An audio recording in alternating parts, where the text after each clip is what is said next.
রহিম। নবনির্বাচিত মাননীয় স্পিকার এবং ডেপুটি স্পিকার, আসসালামু আলাইকুম।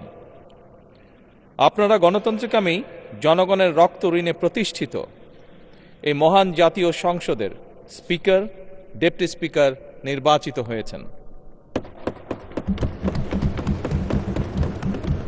আপনাদেরকে প্রাণ ঢালা অভিনন্দন।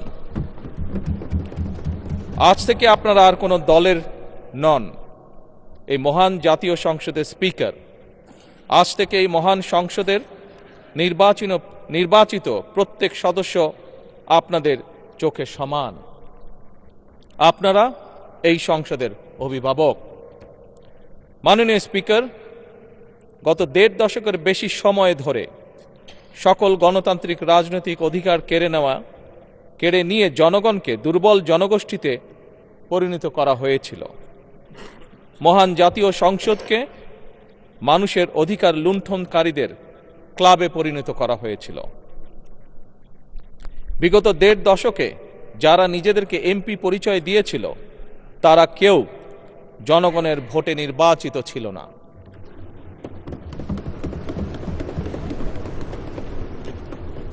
কিন্তু আজ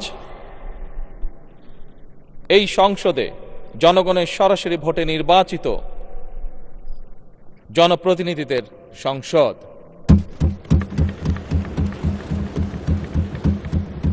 আজকের এই সংসদ বাংলাদেশের জনগণের সংসদ।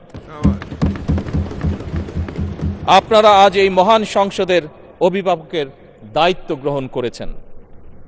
দেশের স্বাধীনতা প্রিয় গণতান্ত্রিকামী মানুষ এই সংসদের দিকে প্রত্যাশা নিয়ে তাকিয়ে রয়েছে। মাননীয় স্পিকার, দেশ এবং জনগণের স্বার্থে আমরা এই সংসদকে অর্থবহ করতে চাই। বিরোধিতার জন্য বিরোধিতা নয়, বরং শানিত যুক্তিতর্কের মাধ্যমে আমরা এই সংসদকে প্রাণবন্ত করে তুলতে চাই। এই ক্ষেত্রে আপনাদের ভূমিকা সর্বাধিক। এই সংসদের সদস্য হিসাবে জাতীয় সংসদ পরিচালনায় আমরা আমাদের পক্ষ থেকে আপনাদেরকে সর্বোচ্চ সহযোগিতা করব ইনশাআল্লাহ। আপনাদের এই নতুন ভূমিকার জন্য সকল সংসদ সদস্যের পক্ষ থেকে আবারও আপনাদেরকে জানাই শুভেচ্ছা, অভিনন্দন এবং ধন্যবাদ। মাননীয় স্পিকার, মহান রব্বুল আলমিনের দরবারে আমরা কামনা করি এই মহান সংসদ সাফল্য কামনা করে আমার শুভেচ্ছা বক্তব্য শেষ করছি। আল্লাহ হাফেজ। বাংলাদেশ জিন্দাবাদ।